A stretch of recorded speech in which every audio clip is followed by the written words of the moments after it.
J'ai tout quitté pour le Québec, car on m'avait promis que le diplôme québécois était la voie privilégiée pour obtenir la résidence permanente via le PEC. Le PEC, le programme de l'expérience québécoise, un dossier sensible, humain, mais qui a vraiment fait jaser cette semaine. Je vous explique pourquoi. En changeant les règles en cours de route, le gouvernement ne fait pas que supprimer un programme, il supprime des projets de vie.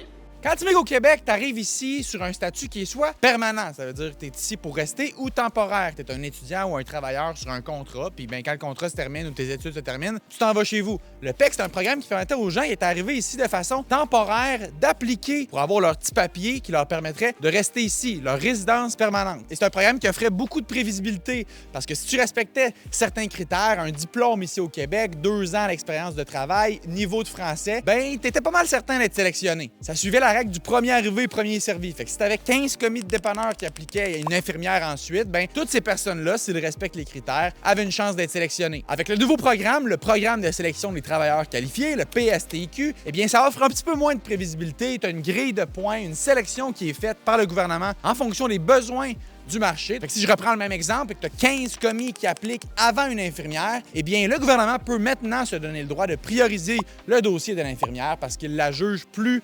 prioritaire aux besoins du marché du travail ici. Avec le changement de programme, dans les dernières semaines, tu as des cas d'étudiants, de soudeurs, de cuisiniers, des gens qui ont vendu leur maison pour s'installer ici en Abitibi, au Saguenay, qui font les manchettes. Des gens qui auraient voulu rester ici en appliquant à travers le PEC, mais qui pourront pas. Et le gouvernement se fait donc accuser de changer les règles du jeu en plein milieu de la game.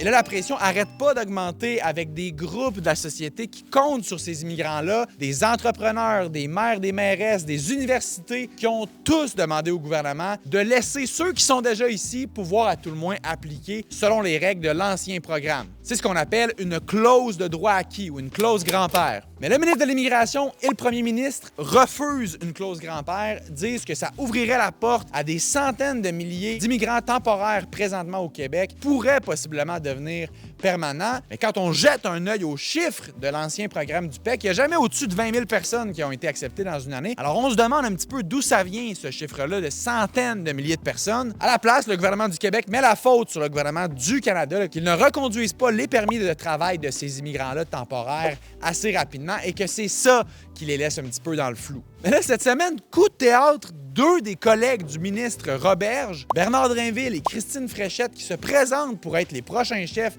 de la CAQ, promettent, eux, de leur côté, finalement, une clause grand-père. Dans le dossier du PEC, le ministre de l'Immigration est-il d'accord avec lui-même ou avec sa future chef? Le ministre est de plus en plus seul dans son camp, mais malgré ça, il dit qu'il n'y aura pas de retour au PEC, pas avant, en tout cas, qu'il y ait un nouveau ou une nouvelle chef en avril. Et donc, on sait qu'il y aura une clause grand-père, mais uniquement, possiblement, dans 2 mois. 2 mois qui, pour plusieurs nouveaux arrivants ici, continuent de signifier incertitude par rapport à leur avenir. Je peux pas attendre, moi. En avril, la nomination du nouveau PM, c'est trop tard pour moi. Moi, en mars, pour moi, c'est terminé. Et donc, la pression va continuer d'être forte sur le gouvernement. Les partis de l'opposition tiennent leur os. Ils vont pas le lâcher. L'immigration, c'est toujours extrêmement délicat. Ce sont des dossiers très sensibles, très humains. Le gouvernement, avec tout ça, voulait mieux arrimer l'immigration aux différents besoins dans les régions à travers le Québec, mais paye présentement un prix politique et humain très élevé. Et c'est un dossier qu'on va suivre.